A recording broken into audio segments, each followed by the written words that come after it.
চীনের মহাপ্রাচীরের নিচে এমন কিছু পাওয়া যাবে যা গোটা বিশ্বের মুসলমানদের কাঁদিয়ে দেবে, এমনটা কি কেউ কখনো স্বপ্নেও ভেবেছিল?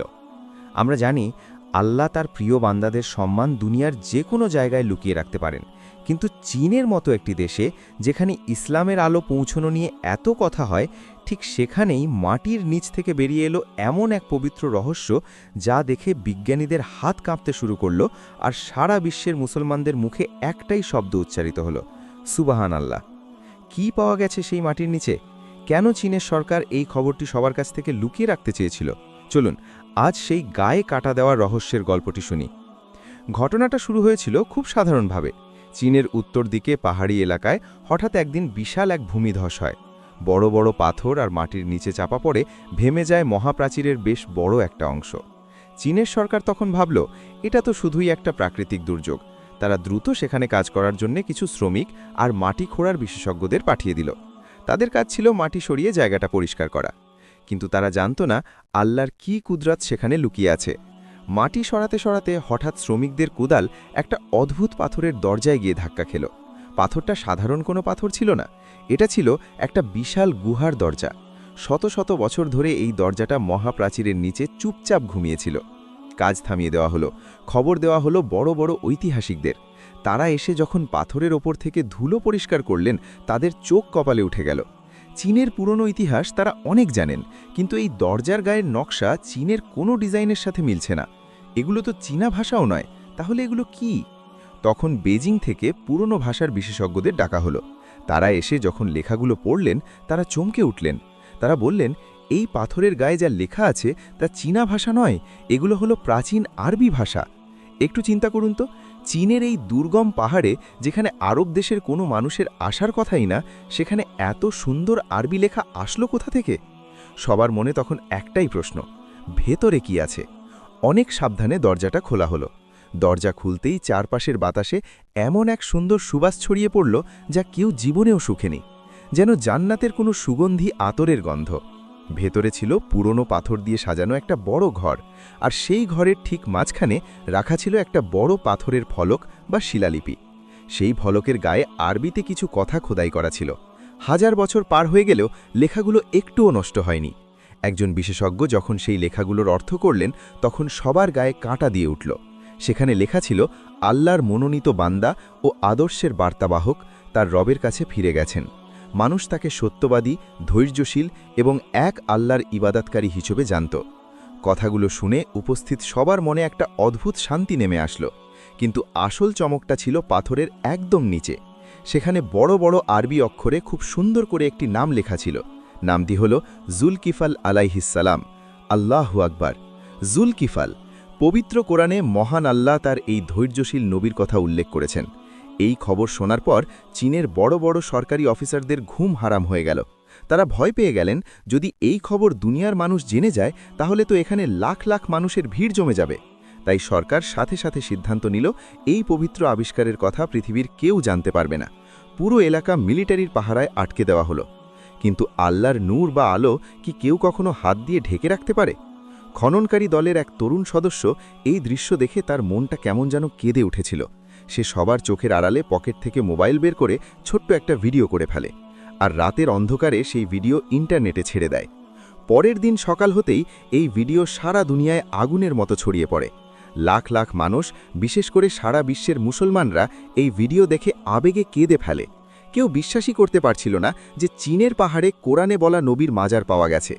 সাধারণ চীনা মানুষ, যাদের ধর্মের প্রতি কোনো আগ্রহ ছিল না, তারাও দূর দূরান্ত থেকে হেঁটে হেঁটে এই পাহাড়ের কাছে আসতে শুরু করল।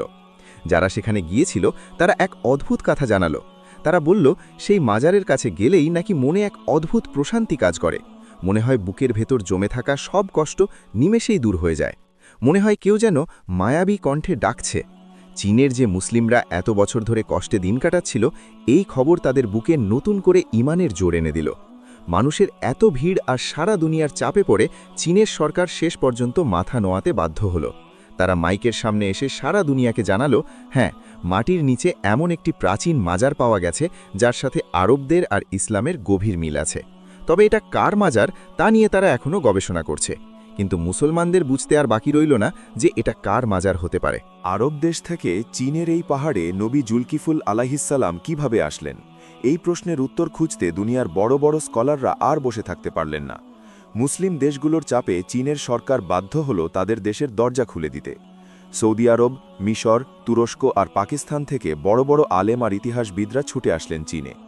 তাদের সবার বুকে তখন একটাই আশা, হয়তো আজ দুনিয়ার সামনে এক বিশাল সত্য উন্মোচিত হতে যাচ্ছে।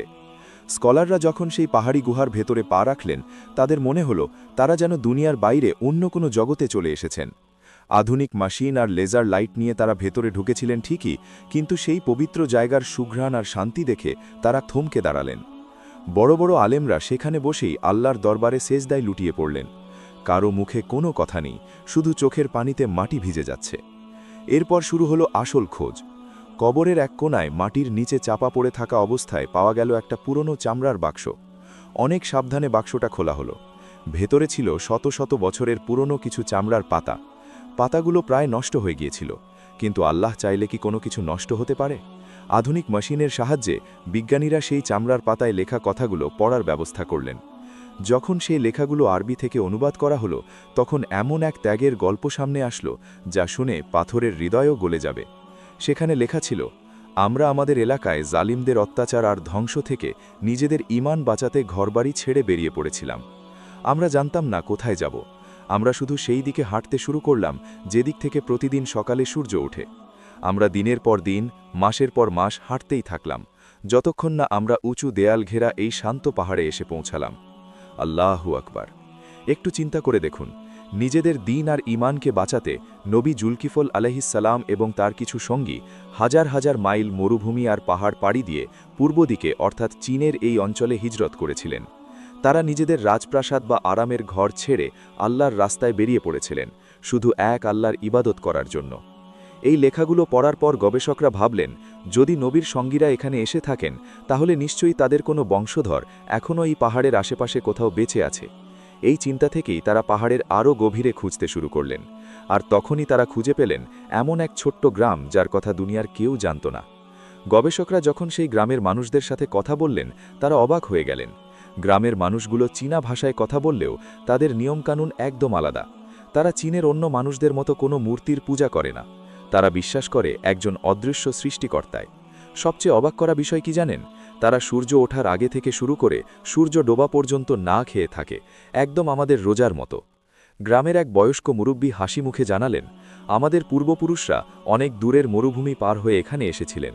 তারা আমাদের শিখিয়েছেন কখনো মাটির মূর্তির সামনে মাথা না নোয়াতে, আর সবসময় সহজ সরল জীবনযাপন করতে। সুবহান আল্লাহ! হাজার হাজার বছর পার হয়ে গেছে, কিন্তু নবীর রেখে যাওয়া সেই তাওহীদ বা এক আল্লাহর প্রতি বিশ্বাসের আলো তারা এখনও বুকে জ্বালিয়ে রেখেছে। এই খবর যখন দুনিয়ার সামনে আসলো, তখন সারা দুনিয়ায় এক বিশাল ঝড় উঠে গেল। যে তরুণরা সারাদিন মোবাইল আর গেম নিয়ে পড়ে থাকত, তারা কুরআন খুলে নবীদের ইতিহাস পড়তে শুরু করল। লাখ লাখ অমুসলিম ইসলাম ধর্ম গ্রহণ করতে শুরু করল। চীনের মসজিদে মসজিদে মানুষের জায়গা দেওয়া কঠিন হয়ে পড়ল। সবাই শুধু একটাই কথা জানতে চায়, ইসলামের আলো কত সুন্দর, কত পবিত্র। আমার প্রিয় ভাইয়েরা আর বোনেরা, চীনের মাটিতে পাওয়া এই কবরটি হয়তো সরকারিভাবে এখনও পুরোপুরি নিশ্চিত করা হয়নি। হয়তো অনেক রহস্য এখনও লুকিয়ে রাখা হয়েছে। কিন্তু এই ঘটনাটা আমাদের কি শেখায় তা কি একবার ভেবে দেখেছেন? আল্লাহর আলো কোনো দেশের সীমানা, কোনো উঁচু দেয়াল বা কোনো কাঁটা তার দিয়ে আটকে রাখা যায় না। এই দিন, এই সুন্দর ইসলাম আমাদের কাছে এমনি এমনি পৌঁছায়নি। আজ আমরা এসি রুমে বসে নরম বিছানায় শুয়ে খুব সহজেই নিজেকে মুসলমান বলে দাবি করি, কিন্তু একবার ভাবুন তো সেই নবীদের কথা। আল্লাহর একত্ববাদের আলো আমাদের কাছে পৌঁছে দেওয়ার জন্য তারা কত কষ্ট করেছেন, ঘরবাড়ি ছেড়েছেন, মরুভূমির বুকে দিনের পর দিন না খেয়ে হেঁটেছেন, জালিমের অত্যাচার সহ্য করেছেন, তবু ঈমান ছাড়েননি। তাদের কত রক্ত, কত ঘাম আর কত চোখের পানির বিনিময়ে আজ আমরা কুরআন পেয়েছি, ইসলাম পেয়েছি। হে আল্লাহ, আমাদের হৃদয়কে আপনি সেই ঈমানের আলো দিয়ে আলোকিত করে দিন। আমাদের নবীদের সেই ত্যাগের মূল্য বোঝার তৌফিক দিন।